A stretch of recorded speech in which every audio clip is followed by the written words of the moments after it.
അഅ്ളമു ആയത്തിൻ ഫീ കിതാബില്ലാഹി, അള്ളാഹുവിൻ്റെ ഖുർആനിൽ ഏറ്റവും മഹത്വമേറിയ സൂക്തം ആയത്ത് എന്നാണ് ആയത്തുൽ കുർസി അറിയപ്പെടുന്നത്. ഇതിനൊരുപാട് കാരണങ്ങളുണ്ട്. അള്ളാഹുവിൻ്റെ അതിവിശിഷ്ടങ്ങളായ ഉന്നതമായ ഗുണങ്ങളും വിശേഷണങ്ങളും നാമങ്ങളുമൊക്കെ മനുഷ്യൻ്റെ മനസ്സിൽ കൃത്യമായി രൂഢമൂലമായി പതിയുന്ന വിധത്തിൽ ആശയങ്ങളെ കൃത്യമായി മനസ്സിൽ നിലനിൽക്കുമാറ് തൗഹീദിൻ്റെ പാതയിൽ നിന്ന് ഒരിക്കലും വ്യതിചലിച്ചു പോകാതെ ശിർക്കിൻ്റെ പടുകുഴിയിൽ വീഴാതെ മനുഷ്യന് വലിയ പ്രൊട്ടക്ഷൻ നൽകുന്ന, സുരക്ഷ നൽകുന്ന മഹനീയമായ ആശയങ്ങളുടെ കേദാരമാണ് ആയത്തുൽ കുർസി എന്ന് നമ്മൾ മനസ്സിലാക്കണം. മഹാനായ നബി സല്ലല്ലാഹു അലൈഹി വസല്ലമ അത് പ്രഭാത പ്രാർത്ഥനയിലും പ്രഭാത ദിക്റുകളിലും പ്രദോഷ ദിക്റുകളിലും അഥവാ അദ്കാറുസ് സബാഹ് അദ്കാറുൽ മസാ ഇവ രണ്ടിലും പറയാൻ പ്രത്യേകം പറഞ്ഞിട്ടുണ്ട്.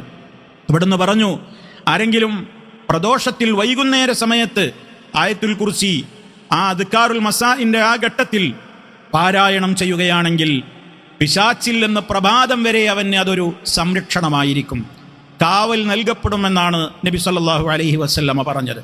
അതേപോലെ തന്നെ വമൻ ഖാലഹാ ഹീന യുസ്ബിഹ് ഉജീറ മിൻഹാ ഹത്താ യുംസിയ, ആരെങ്കിലും പ്രഭാത സമയത്തിൽ അദ്കാറുസ് സ്വബാഹിൻ്റെ ഘട്ടത്തിൽ പ്രഭാതത്തിൽ ചൊല്ലേണ്ടുന്ന ദിക്റുകളിൽ ആയത്തുൽ കുർസി ആരെങ്കിലും പാരായണം ചെയ്യുകയാണെങ്കിൽ ഉജീറ മിൻഹാ ഹത്താ യുംസിയ, പ്രദോഷമാകുന്നത് വരെ വൈകുന്നേരമാകുന്നത് വരെ പൈശാചികമായ ഉപദ്രവങ്ങളിൽ നിന്നവന് കാവൽ നൽകപ്പെടും എന്നുകൂടി നബി സല്ലല്ലാഹു അലൈഹി വസല്ലം പറഞ്ഞു. അപ്പോൾ നോക്കൂ നിങ്ങൾ, പ്രഭാത പ്രാർത്ഥനയിൽ ഒരു തവണ, പ്രദോഷ പ്രാർത്ഥനയിൽ ഒരു തവണ.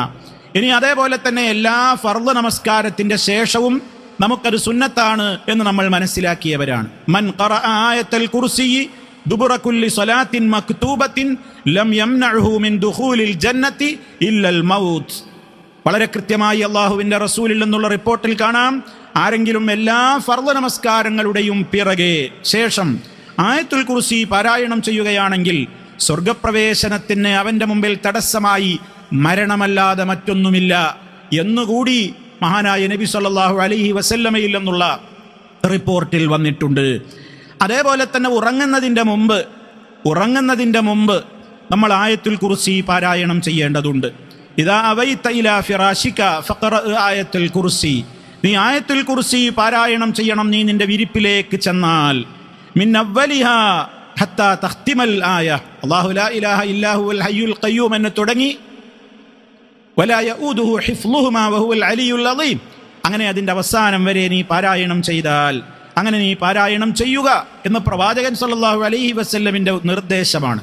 എന്നിട്ട് വഖാല ലി, അള്ളാഹിൻ്റെ റസൂൽ ആ ഉപദേശം എനിക്ക് നൽകിയിട്ട് എന്നോട് ഇപ്രകാരം പറഞ്ഞു, ലൻ യസാല അലൈക മിനല്ലാഹി ഹാഫിളുൻ, അള്ളാഹുവിൻ്റെ അടുക്കൽ നിന്ന് നിനക്ക് പ്രത്യേകം ഒരു കാവൽക്കാരൻ ഉണ്ടായിക്കൊണ്ടേയിരിക്കും.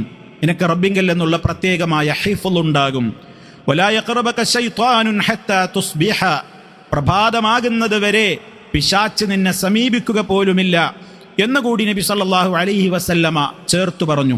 ഇവിടെ നിങ്ങൾ നോക്കൂ, 8 തവണ മിനിമം നമ്മൾ ഡെയിലി ആയത്തുൽ കുർസി പാരായണം ചെയ്യൽ പുണ്യമുള്ളതാണ്. അതേതൊക്കെയെന്ന് നമ്മൾ മനസ്സിലാക്കി വെക്കണം.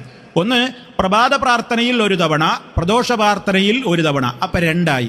പിന്നെ 5 നേര ഫർള് നമസ്കാരങ്ങളുടെയും ശേഷമാകുമ്പോൾ 5 തവണയതായി, അപ്പം 5ഉം 2ഉം 7.